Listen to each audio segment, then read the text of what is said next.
Kay gandang umaga na naman mga kabalen, at nandito na naman ako sa aking tambayan, sa aking mga alagang gapi. Pakihit na rin yung button at pakipusuan. Ayan na ang aking mga bray. At may napansin ako dito, namatayan pala ako ng isang gapi. Kaya music video, pasok!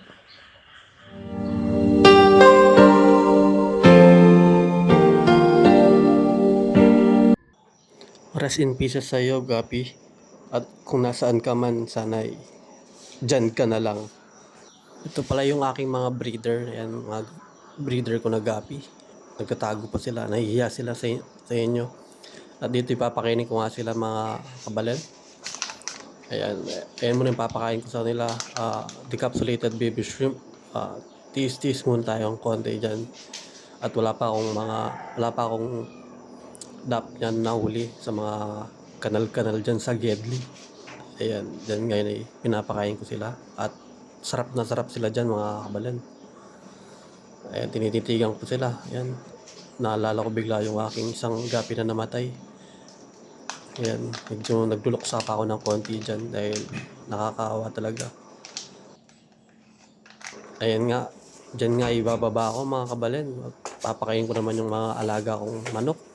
At dito ngayon nakita ko nakasalubong ang dalawang manok dito. Ayan, ang pinagmamasdan nila ako. Napakasiga pa nila, ayaw pa nilang umalis. Binabawalan ko sila dyan. Ayan. O yun, umalis din sila. Ayan, dito nga ipiflex ko si Rose, ang aking alagang asong makulit. Ayan, ayun naman si Chopper, nakakulong pa siya doon. Ayan, yung mga manok niya, susunod sa akin yan mga kabalen. Nakita nyo, ayan ha. Ayan na. Dito nga isasalubungin pa akong parang artista dyan. Ayan na, ayan na, ayan na.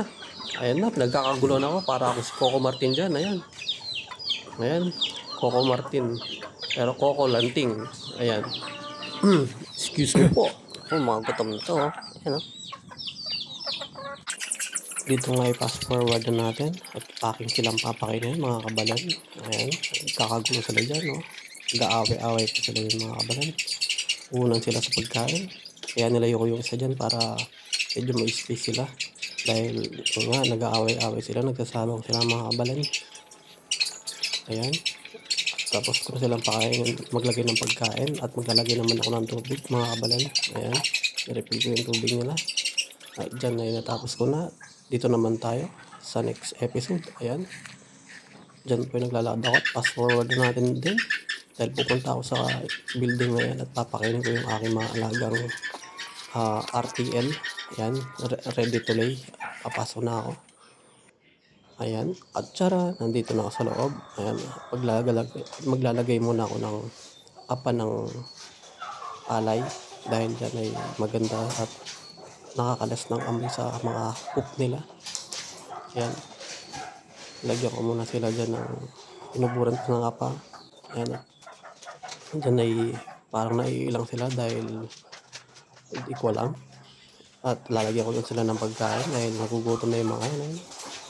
Medyo nag-ano pa rin sila. Medyo ilang bala sila. Bago pala kasi sila mga kabalan. Ayan.